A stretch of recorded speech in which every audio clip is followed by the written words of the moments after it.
Hey guys, it's Kyle Thompson here with Rossmart Real Estate Group, and in today's video we're going to be doing a market update for single family dwellings for the month of September. Let's go ahead and get right into it. So, at a glance, there were 87 sold listings, 202 new listings. The average list price was $795,140. Average sale price was $162,448. Average days on market was just shy of 47 days. Which left us with a monthly supply of inventory of 427 or 5.08 months worth of inventory. That means using the monthly supply of inventory method that we are in a neutral market for single family dwellings. When using this method, anything between 5 and 6 would be considered neutral, anything under 5 months worth of inventory would be considered a seller's market, and anything over 6 months would be considered a buyer's market.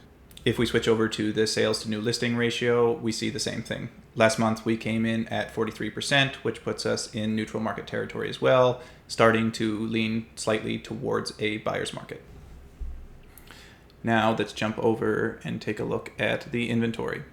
New sales continue to hold in fairly strong, with the month of September coming in at 201 new single-family dwelling listings.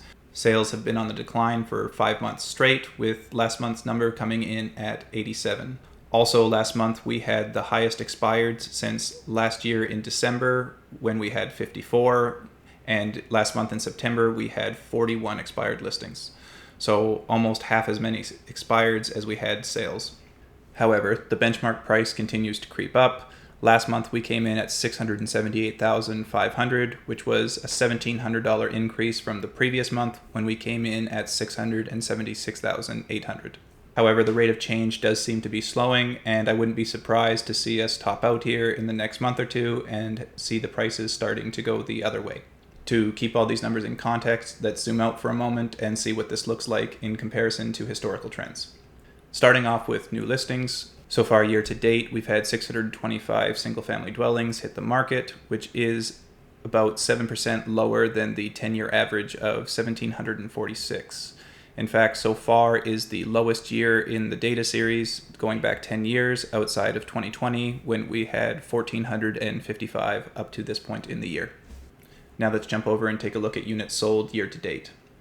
So far in 2023, we've sold 837 single-family dwellings, which is about 22% down from the 10-year average of 1,077.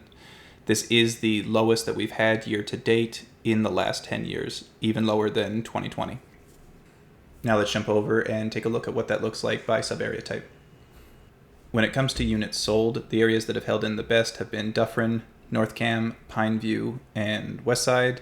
The areas that have been hit the hardest and as a percentage change have been Sun Peaks, the South Thompson Valley, Raleigh, and Bachelor.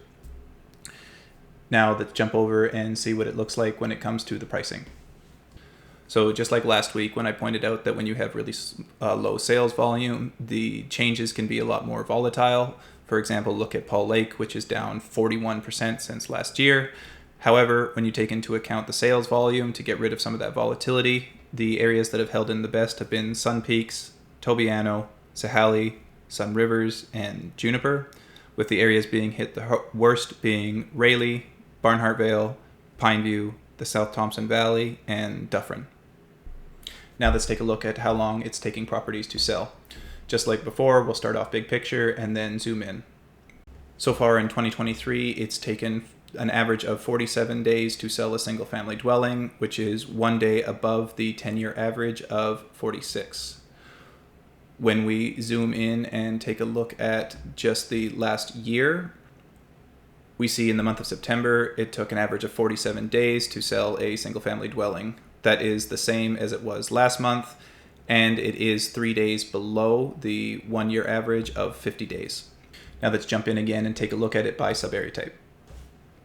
When it comes to the average days on market, we're going to look at how long it actually takes to sell as opposed to the percentage change over the 2 years.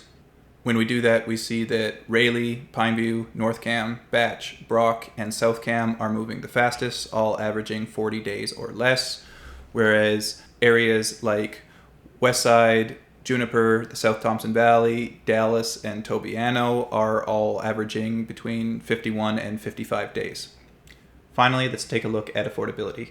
What I did here is I just took the benchmark price for a home in September of last year, and then the same thing for September of this year. Then I went on to Rate Hub and I grabbed the rates, plugged them into a calculator so that we could see what the affordability change was over the last year. This is what that looks like. Despite rates going up, the benchmark price has actually increased over the last year by over $25,000.